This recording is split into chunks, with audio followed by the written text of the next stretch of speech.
Observe the Poe-Heads of Ulster marching towards Faber Faber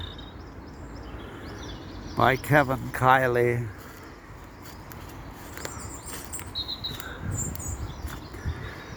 I give you 2 fingers and a definite V for victory. This art thrives on excellence, not weft turf stack poetry. I could never dig with Seamus's sheep-shaped head,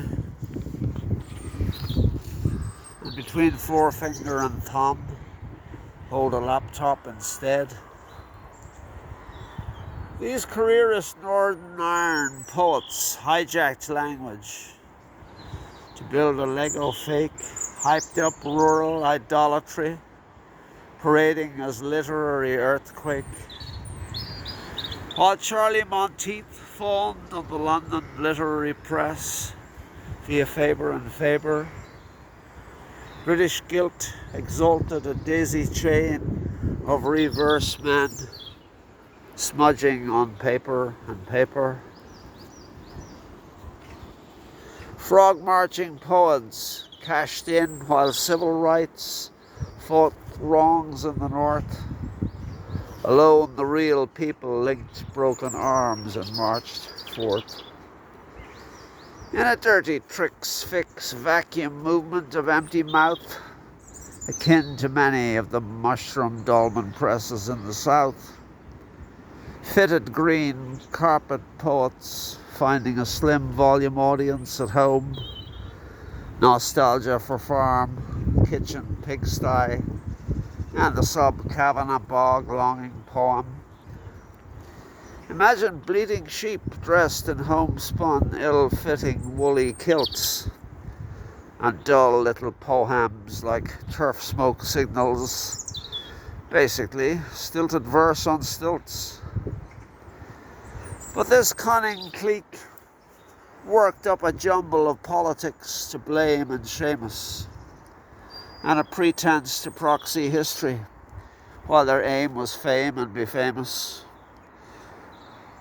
They made ideal media fillers betwixt the troubles and full-page ads, a bunch of self-exiled non-artistic have-nots and talentless never-hads, rising on the sectarian tide, implying they were speaking for their people as they pumped up their plastic patty Parnassian folkloric steeple, parading dialect as a hallmark, yet overtly steeped in political journalese, fooling many with their coughs and preambles and non-literature teas.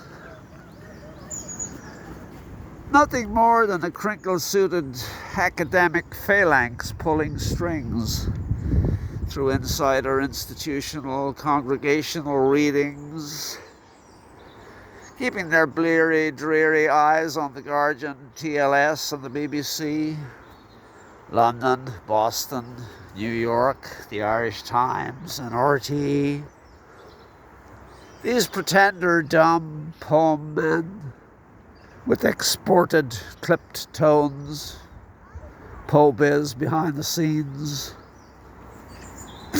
and bookings on the phones, ambassadorial culture sales folk who traded IN for their native NI, hotly pursuing reputations for which they would die, rather than spend a weekend in Belfast, Armagh, Derry, unless with a film crew, taxis and dinners preceded by Tio, Pepe, Fino, Sherry.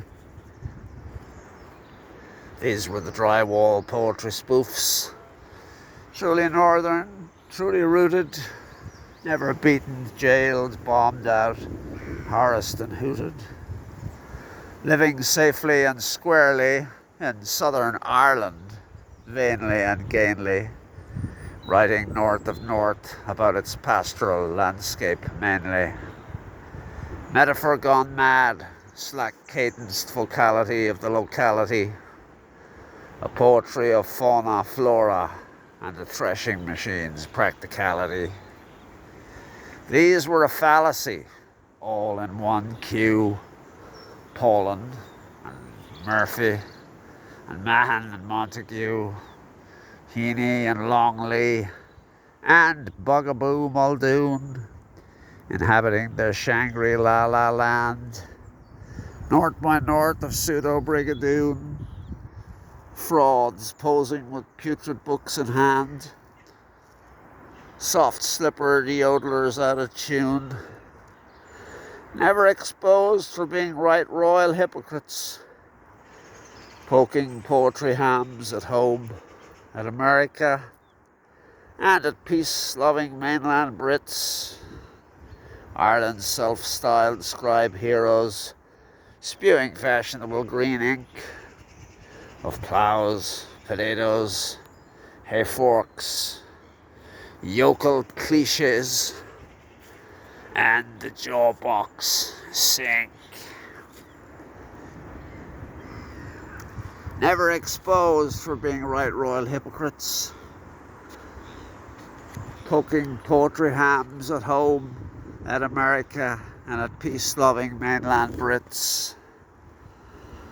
Ireland's self-styled scribe heroes, spewing fashionable green ink of ploughs, potatoes, hay forks, yokel cliches, and the jawbox sink. Pulling a fast one with nod and wink. Smarter than their public, don't you think? They connived, cajoled, and curried favour. These cowards abandoned their next-door neighbour and are outed here for their caper and caper. Observed that the Poe-Heads of Ulster marched towards Faber and Faber.